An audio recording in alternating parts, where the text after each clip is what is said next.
What job should marketing get done in a company? I think first and foremost, marketing's role is to get people to like the company. If you think about it, you're never going to buy anything that you don't genuinely like. And I think that's a step we forget.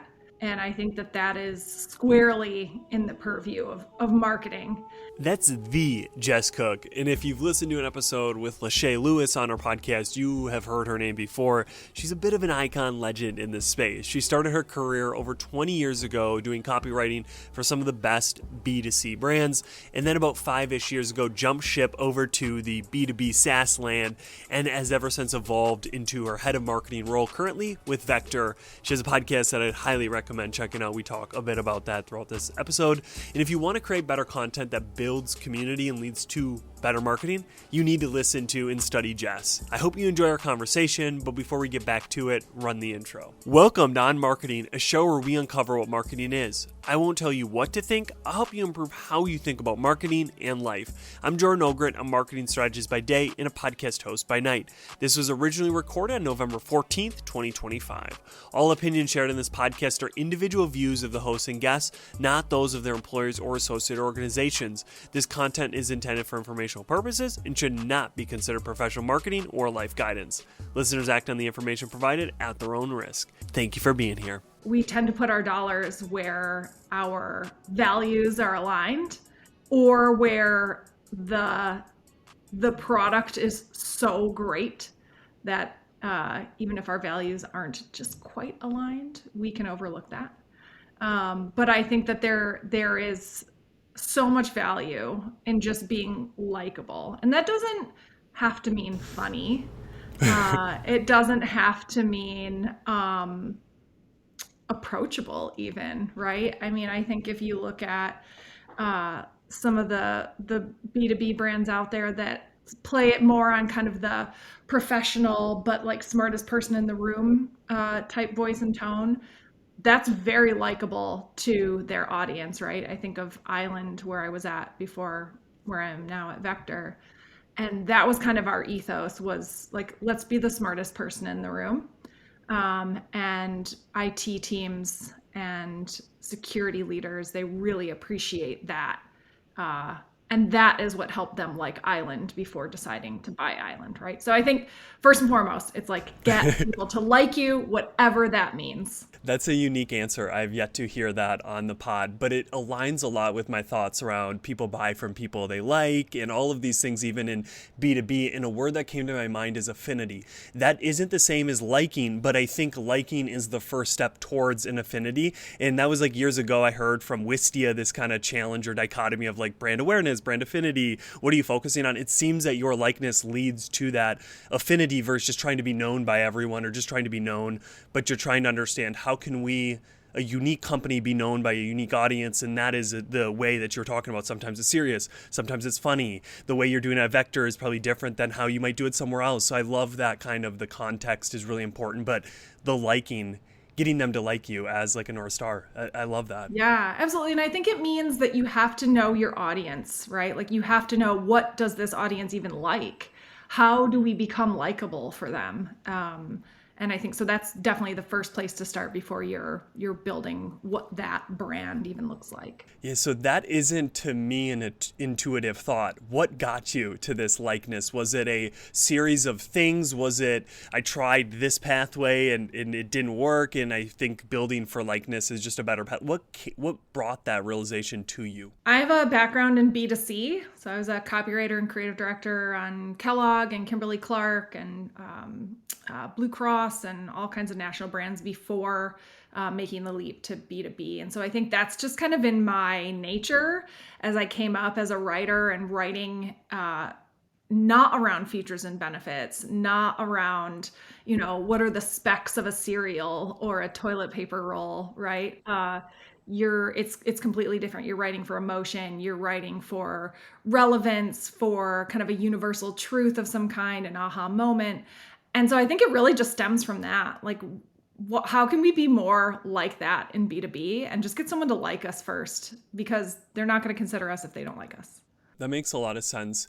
I wonder sometimes your point's so valid where with products or with B2C, sometimes you hit this aspirational place. It's like buy this cereal and all of a sudden your family will be a very happy family. And it's like, man, that job to be done just doesn't logically make sense. But to your point, it gets people emotionally. But then B2B, I hear Anthony, I'm going to butcher his last name, where he'll tear people down when they are too aspirational. Like, change your entire company with this product. And it's like, no, you'll just do quicker taxes or something like that. How do you balance then this level of aspiration? You need to touch those heartstrings, but then also being like, it needs to be rooted in actual job to be done or some progress that ideal customer wants, which pairs to what you said of like, you need to know who you're trying to reach, because then you're speaking to their aspirations rather than just a generic aspirational goal. Or can you touch a little bit on that? Absolutely. So again, I think this comes back to audience, right? So Anthony Pieri is who you're talking about. And Yes. Thank you. we just went at Vector through an entire repositioning project, and we worked with Anthony and the team at Fletch on our homepage. And he is really good at getting to just like, but what's the thing you do, right? That one thing. And so, that works perfectly for the homepage, right? Where it's kind of the front door to the business. You need to be tied to like a word or a phrase or a thing that you do, right? So that people can kind of understand that. And position you in their minds against other things in that realm or not in that realm, to like, oh, it's not this, it's this. But an investor needs a very different story, right? So while our homepage may say the only way to build ad audiences by name, an investor wants to know that we are disrupting the way that people target their audiences with ads, right? And so I think again, you kind of have to understand the altitude at which you're speaking. And I love your thought of like, sometimes you'll see, I actually think even one of the evening television like hosts did kind of a spoof on this, where it was like, it ended up being an Oreo commercial, but it was like, it was the cookie that was like bringing an estranged like dad and daughter back together. And at the end it was like Oreo, right? And everyone was like, what? Like sometimes even B2C takes it a little too far. So yeah, I think you have to figure out like, who's the audience, what realistically can we kind of glom onto and get people to be like, yeah, that's kind of what that brand is about. And not question like, oh, did they overstep a little bit there? That's a little much. I love that because it's very intuitive for people. When I speak to certain individuals, I have a different way that I present myself or a different way that I maybe sell, where with a marketer, I can be a bit more nuanced of the exact things in marketing I do. So much that it's like with people, speak to who you're talking to dictates maybe what you say, and the better you understand them, the better you can contextualize the message for them. I love that. That makes a lot of sense. What is something, Jess, that you're talking really loud about right now, but you don't hear as many marketers maybe talking as loud about it, or talking in a way that you're talking about this thing? Does anything come to your mind that you're kind of loud about, obsessing over right now? I think a lot of what we're talking about, even just you and I right here, that I've been thinking about lately is this idea of an awareness magnet. So I think we hear a lot about lead magnets, right? What's a little tool or a download or some sort of guide that I can create? Someone's going to be willing to put their email and contact information, and I can put them into my, sales, my email nurture, and pass them off to sales, right? I'm very bullish, and going into 2026, leaning into awareness magnets. What are the things that are just going to get people to know who the heck we are, like us, and want to learn more? I don't think we spend enough time on things like that, or the idea of just wanting to kind of bring someone in even just a little bit. And so something, an example of that we're going to be doing in 2026 is we're going to be, we created a Instagram handle for our podcast. And so the podcast is called This Meeting Could Have Been a Podcast. It's myself and my CEO, and essentially each episode it feels like you're sitting down in one of our one-on-ones, and we're discussing kind of one topic, right? So the second season just started, and the first episode was called Jess Wants a Real Marketing Budget. And so we just talked through like, how did I even approach that? How did I even build the budget? How did I sell it in? What was their reaction? What did I get? What did I ask for? And what did I actually get? And it's taken on kind of a life of its own. People really like the relationship between myself and my CEO, Josh. We have a great relationship. He really understands marketing. And so I think it's helpful for people who maybe don't have that relationship with their CEO to understand, like, how can I ask for something like this? How could I build a budget? How could I start an influencer pilot program? Right? All the things that we are trying to sell into our CEO. Like, how could I go about doing that? And so we're going to be investing more in that podcast, specifically in distribution. So we've created an Instagram handle. We're going to be kind of pushing that out just as the podcast itself, and not really any mention of Vector, what Vector does, just to get more people to be like, what is this podcast? Who are these people? Oh, okay. It's from a company. What do they do? Right? So awareness magnet. I think that is going to be whether we call it that or not. That's just kind of what I'm calling it in my brain, but feels like something that could really blow up in the next year or so. I love that. Before I ask questions on that, I do want to note that you all, regardless of what you have planned, I feel like you've done a great job of you have this like 3-image comic book style, like just things that is like, it's gotten me to be interested or curious, to your point, more aware of the ghost and the vector and all these things being together, and like even the relationship you have. And sometimes you went of like more tactical. I take it sometimes as like therapeutic of like, oh great, it's good to know that this is out there somewhere. Yeah, and like totally. I can maybe get there one day. But then using some of the things, which I find the conversation you and Josh have is super fun. Just to your point, it's like that one-on-one, which I find is interesting. But back to the awareness versus lead gen, like what is maybe one of the most stark differences you could kind of share that would make someone really understand where lead gen is maybe focused on this, where the awareness thing could be more focused on this? You talked about it, but I'd love just like for someone a really clear way to know, like, oh, that would be more lead gen, this would be awareness generation play. Yeah, I think it's like another step removed from the product itself, right? So on the podcast, it's like the whole thing is about me and Josh and what problem or decision we're tackling at the moment.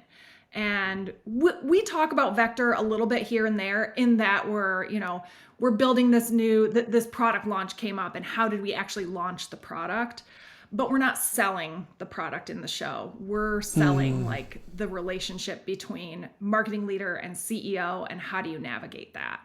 And so I think it's like, the closer you get to the product, the closer you get to something that's more going to generate a lead that may be actually closer to buying, right, than someone who's just interested in the podcast because it's interesting, it's therapeutic, I get some practical information out of it, and maybe I'm not quite ready to buy. So I think it to me, it boils down to like the degree away from, 6 degrees of separation of Kevin Bacon, almost, if you want to think of it like that. Like, are you 6 degrees away from the product? Are you 2, right? And so I think that's kind of the scale to look at it on. And I can imagine there has to be some ability of like, or balance, I should say, where I know Gary Vee, way back in the day when I used to be more in his orbit, talked about just create content around things you're interested in. I'm like, that'd be interesting if it was a podcast on like Star Wars Legos, but you're selling a vector. So I do think, to your point, you have to be removed, but maybe it's 4 points removed, and 5 is like too far, where then it's just like, what the heck are we talking about comic books? And it's a, like a marketing automation software. I mean, it could bring people in, and it touches on the likeness. Someone likes comic books, they're in your world, and then when they're ready to buy, which is the statistics, how many people are ready to buy at the moment, so you want to be on their short list, all of those things. But I wonder, how do you think about that, of going too far? Or is it just like you've done it so many times, you've done enough shows that it just becomes natural of like, this is a sweet spot, we know our audience, we know what they're thinking about, and this is removed enough but not too far removed? I think that's a great point. Yeah, we would never do a show about Star Wars or, and my like obsession with true crime, like it's too far removed, right? Like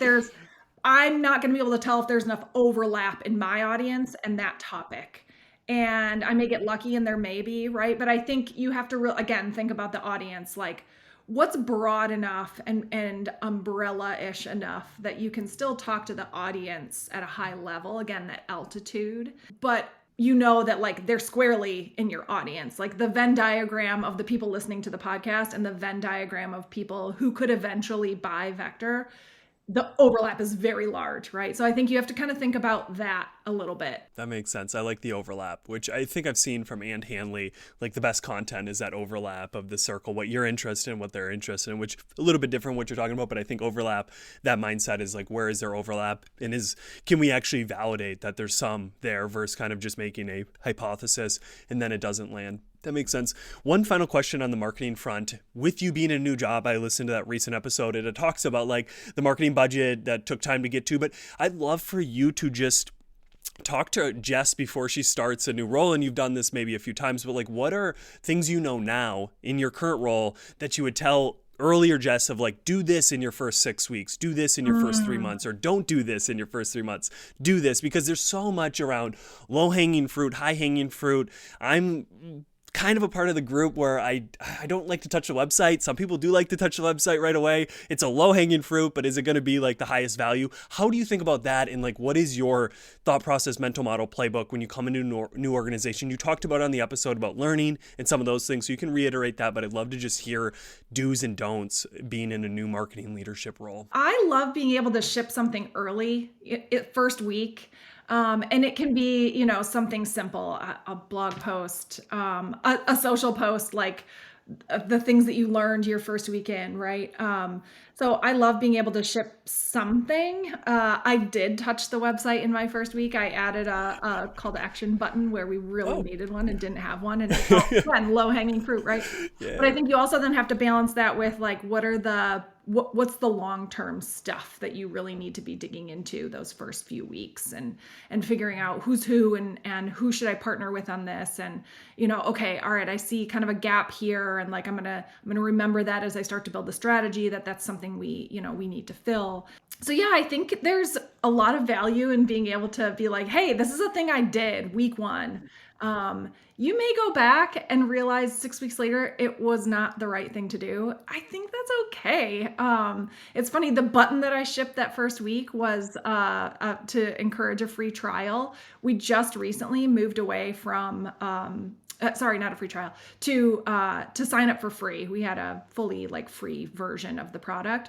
We just recently took that away and swapped it out for a free 14-day trial, right? And so like going back to that first week, if I could have seen like, hey, 6 months down the road, this isn't even going to be a thing anymore.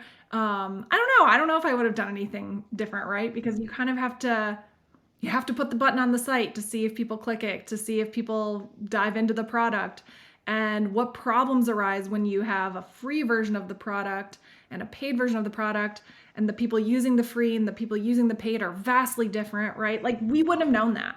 So it was great to learn, and it's okay that like if the thing that you do in those first few weeks, like you end up having to go undo later. It's all a good experiment, this marketing thing. Yeah, no, I think that's a whole other podcast, right? The freemium, and is that valid? And maybe that time that ship has not passed, but it's more selective of who it really is valuable for. I'm not in that world, but it's curious to me because it seemed like a great play, freemium, get them in your product. But your point's very valid.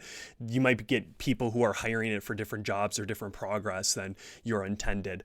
I love, though, that you talked about shipping right away, because while I might have said that on the website, I do think there's also this level of like waiting too long. If you had to go to one poll of waiting too long or acting too soon, I'd rather act too soon in the sense that you can, unless it's a one-way door, as Jeff Bezos calls it, like you can always come back through to your point of removing the button. I see it being the whole site redo, or because that's a bit more of a one-way door of like, once we start this whole recite or redoing the website, and is that like the best action, to your point, to ship right away? So I really like that ship quickly, because then you also can get intel of like, how is the process of getting things shipped? Because I've been in environments where there's so many reviews over a social post or over even my own bio. And then I've been in others where it's like, yeah, that looks great, ship it. And it's like, oh, cool. Okay, now I know the vibe here is like, point. You kind of get a sense of what you got yourself into. And if you need to try and fix it or not. Yeah.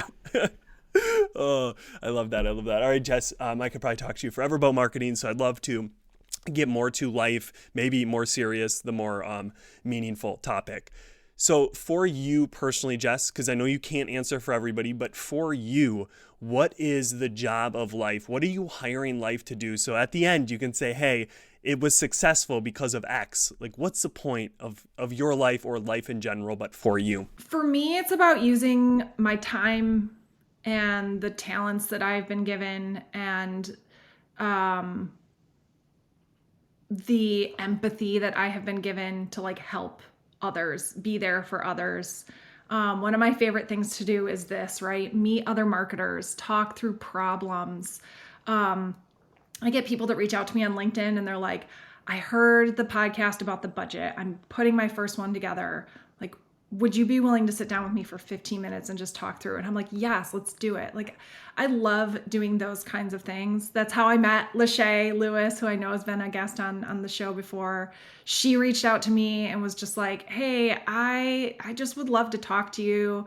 I just love what you're doing. And we've been friends ever since. Like, that's huge. The number of people that I've met on LinkedIn and through this role and just putting myself out there, like the ability to get to touch those lives. And for them, like they have touched my life as well. There's so many people out there like that. And so I don't know, that feels like a big privilege to be able to do these kinds of things, talk to people, learn from people, help each other. Did you always have that as maybe your North Star, or was there a point in your life where your North Star was something different and then it shifted to more of this helping, not altruistic in a sense, but just picking others up and using the skills and talents? Was that always your mindset when you were a 12-year-old girl, when you were in high school, or was it a shift as you have moved in your career or different things that then it's like, oh, of course, this is the second half. It's time to give back. I took and now I give. Or how do you think about that shift in your mind? Or have you always been there of like helping, serving is the point of life? I have always felt helping and serving is the point of life. I think the desire to do it more often has grown as I have grown and my confidence has grown, right? I think when you're young, you think about like, well, who am I to have an opinion, right? I've done very little in this world. And I think as you grow and you age, even when I started posting on LinkedIn a few years back, I was still kind of like, I don't know, I'm not an expert. Like, I feel like I could do this. And I think maybe if I would have been able to follow somebody that was sharing the things I think I want to talk about, like, I think it would have been really helpful, even just like 2 years ago, 3 years ago. Right. And so that was the big impetus of that for me, was just like, man, if I could help one person who's 2 years behind me, think of something differently that helps them grow in their career, like that's worth it right there. So I think, as I continued to do that, I got more confident about doing it. People would approach me and say that it had helped them. And so then it was like, well, I can't stop doing this now. I need to help more. Right. And so I think that has grown for me as I have grown and aged and moved up in my career. I love that. It is a bit of I don't want to say addicting because that's the wrong word, but there is dopamine in being selfishly selfless that I know by helping another. Recently, 5 years ago, I got let go from a job. It was on a Friday, and I knew someone from my church was moving, but I obviously was thinking I was going to be working, so I couldn't help. And it was very quickly, I was reading a book, and the book talked about active love as being this way to get out of depression, and this place is where when you're in a dark place, force your energy actively loving another human. So I said, well, I'm going to selfishly go and help this person because A, I won't be thinking about my problems, and B, I know after I help someone, the dopamine's up and I feel better. So I love that it's kind of this like, if you're able to realize it, it's a bit of like a hack of like, if I want to feel better, helping. But after listening to a podcast, I realized that is a value of mine, and not everybody has the same value. Where a virtue could be kindness. We can all agree that kindness is a socially construct that we should all do, kindness. But helping another when you have a kid and you have all these things going is more of a value. It's not something we would, if someone didn't do, we would criticize them for. But if someone has that value, I look at them and I'm like, oh, you should just be helping. So clearly you have that as a value. what is a virtue that you find, and maybe you've touched on it, but like what's a virtue that helps you through that, or a virtue that you use within your helping that is something that you've grown in, or you believe is something that we should, as humans, myself more so, increase in that virtue, whether it be kindness, empathy, do any of those come to your mind of like, oh, that helps me help others, or it increases my capacity? A lot of it has to do. I have two girls, 12 and 6, and my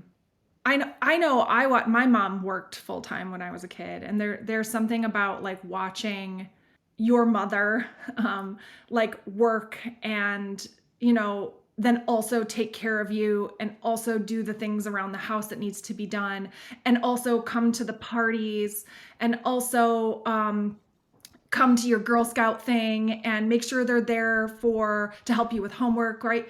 Like there's something about that for me that I wouldn't even know what virtue to call that, Jordan, but there's something about that for me to see that like you can really enjoy work and you can also really be there for your family.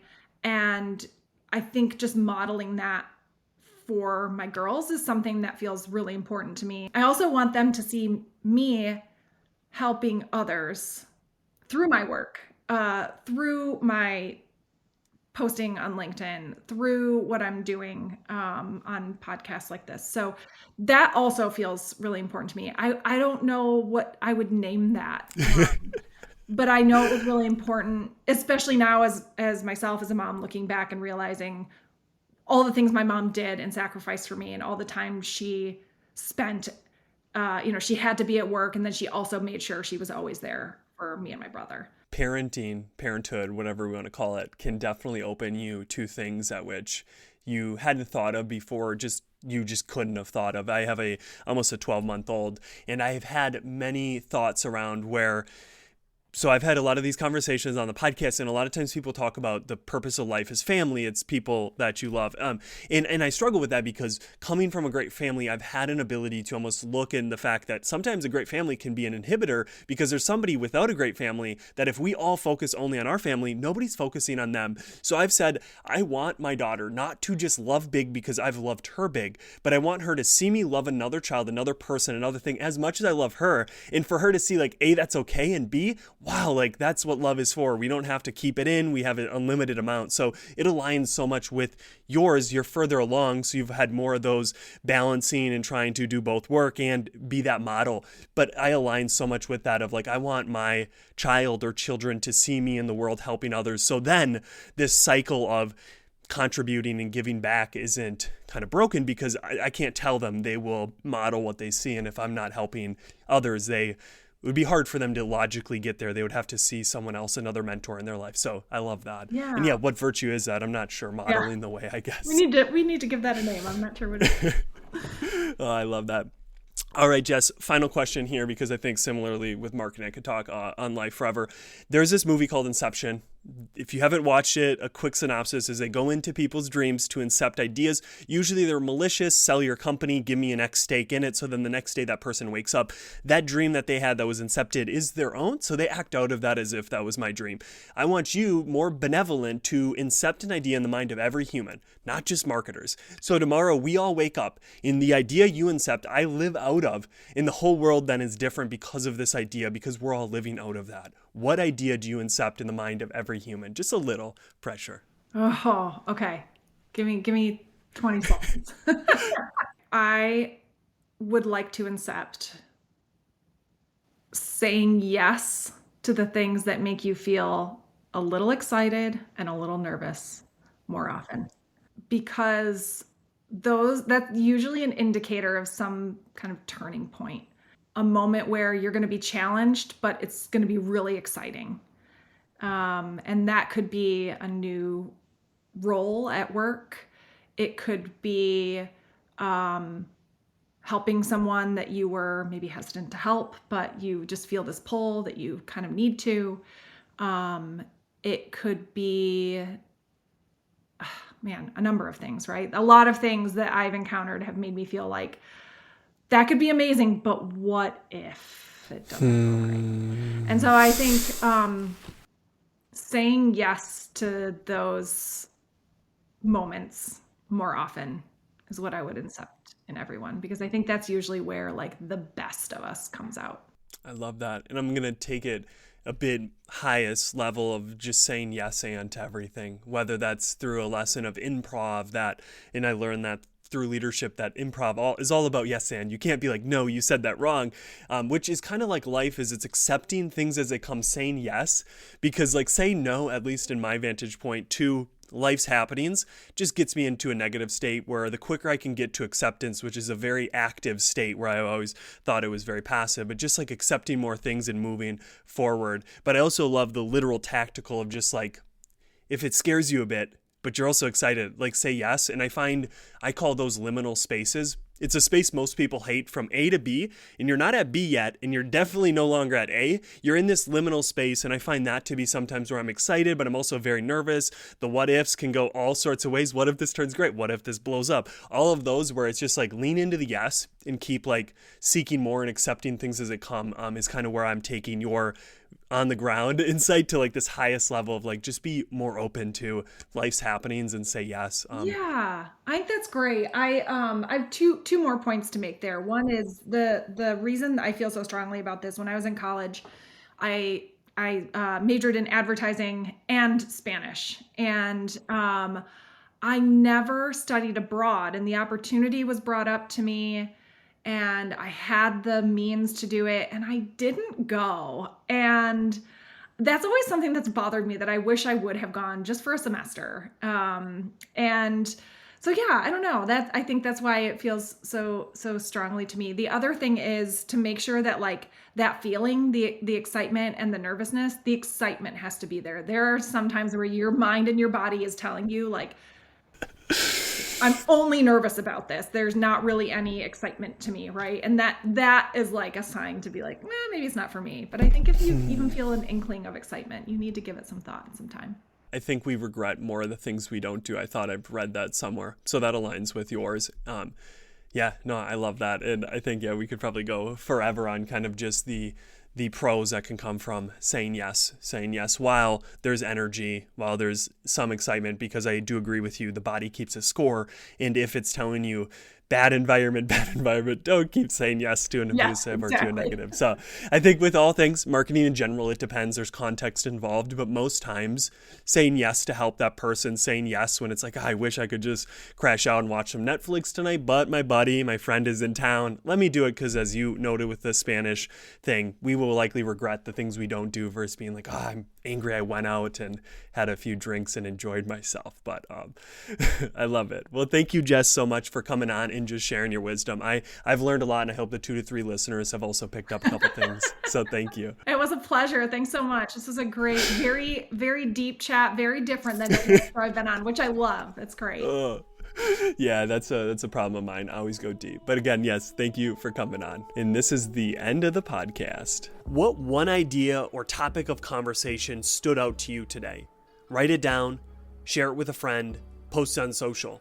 The main thing is take action. That's how we go from theory to mastery. We need to practice. We need to put it into practice. Thank you for listening and being here, and I hope you tune in next week.